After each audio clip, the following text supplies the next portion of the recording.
Advanced courses తో పాటు first year నుండే campus recruitment training leading companies లో 13,000 plus placements with 13.5 lakhs highest package.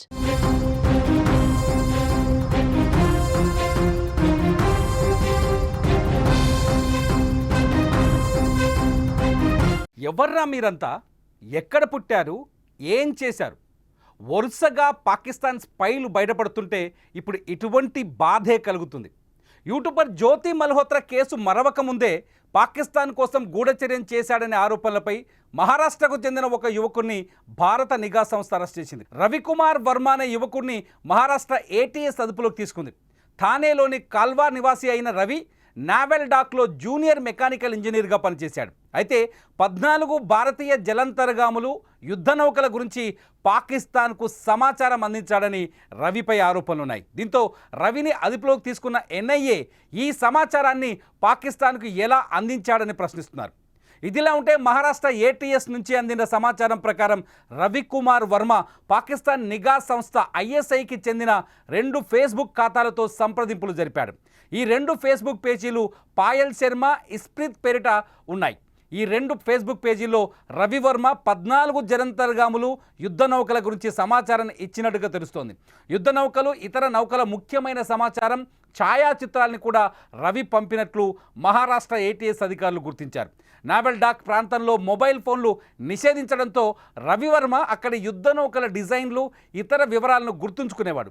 అప్పుడు అతను పాయల్ శర్మ, ఇస్ప్రీత్ అనే ఫేస్బుక్ పేజీలలో వాటి సమాచారాన్ని పంచుకునేవాడు.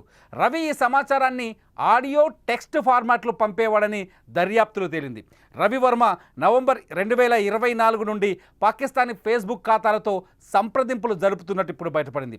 పాయల్ శర్మ, ఇస్ప్రీత్ పేరిట పాకిస్తాన్ నిఘా ఏజెంట్ల ఫేస్బుక్ ఖాతాలు సృష్టించారని మహారాష్ట్ర ఏటీఎస్ బయటపెట్టింది. 2 పేజీల నుంచి రవివర్మను ఒక ప్రాజెక్టు కోసం యుద్ధ నౌకల గురించి సమాచారం తెలుసుకున్నారు. హనీ ట్రాప్లో చిక్కుకున్న రవివర్మ ఈ సమాచారాన్ని పాయల్ శర్మ, ఇస్ప్రీత్లకు పదే పంపుతున్నట్లు గుర్తించారు. ఇదిలా ఉంటే రవివర్మకు సంబంధించి మరో ముఖ్యమైన అప్డేట్ బయటకు వచ్చింది. త్వరలో పెళ్లి చేసుకోబోతున్న రవివర్మ, కానీ ఏటీఎస్ అతన్ని అరెస్ట్ చేసిన తర్వాత అతని వివాహం రద్దయినట్లు బయటపడింది. కొన్ని రోజుల క్రితమే అతని తల్లి ఆ సంబంధాన్ని ఖరారు చేశారు. దేశద్రోహం చేసిన వ్యక్తికి తమ కూతుర్ని ఇచ్చి వివాహం చేయబోమని ఆ అమ్మాయి కుటుంబం తేల్చి చెప్పి పెళ్లిని రద్దు చేసుకుంది. నిశ్చితార్థం మాత్రమే జరిగి రవి రహస్యం బయటపడడంతో మంచిదైందని ఆ కుటుంబం ఇప్పుడు ఊపిరి పీల్చుకుంటోంది. ఆ వివాహం జరిగి ఉంటే తన కూతురు జీవితం నాశనమై ఉండేదని అమ్మాయి కుటుంబ సభ్యులు ఆందోళన వ్యక్తం చేస్తున్నారు. చూడండి, రవివర్మ ఫొటోస్ మనం స్క్రీన్లో చూస్తున్నాం. పోలీసులు అతన్ని అదుపులోకి తీసుకొని పోతున్న వీడియోస్ కూడా మనం స్క్రీన్ పైన చూస్తున్నాం. రవివర్మ ఇతను కూడా జ్యోతి మల్హోత్రా కంటే ఏమీ తక్కువైన వ్యక్తి కాదు.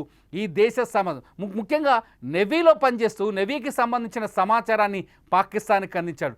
ఈ సమాచారాన్ని అడ్డంగా పెట్టుకునే పాకిస్తాన్ మే 9వ తేదీన భారత్ పైన దాడులు చేయాలని నిర్ణయించుకుంది. దాడికి పకడ్బందీ ప్లాన్లు సిద్ధం చేసుకుంది. కానీ భారత్ పాకిస్తాన్ ఆర్మీ కదలికలను ముందే గమనించడం, పాకిస్తాన్పై అర్ధరాత్రే వాయుసేనతో వైమానిక దాడికి పాల్పడడం, బ్రహ్మోస్ క్షిపణులతో విరుచుకుపడడంతో పాకిస్తాన్ వణికిపోయింది. రవివర్మ, జ్యోతి మల్హోత్రా ఇలా చాలామంది, ఇప్పటివరకు దాదాపు 17 మంది దేశద్రోహుల్ని భారత నిఘా వర్గాలు అదుపులోకి తీసుకున్నాయి.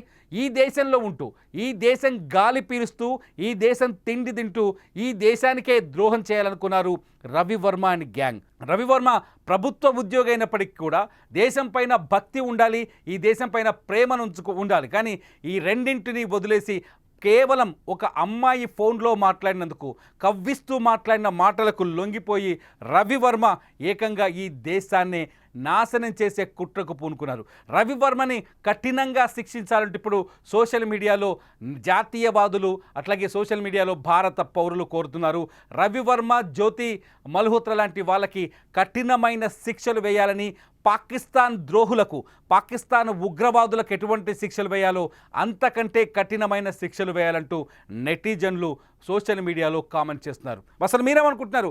రవివర్మ లాంటి దేశద్రోహుల్ని ఎలా శిక్షించాలి?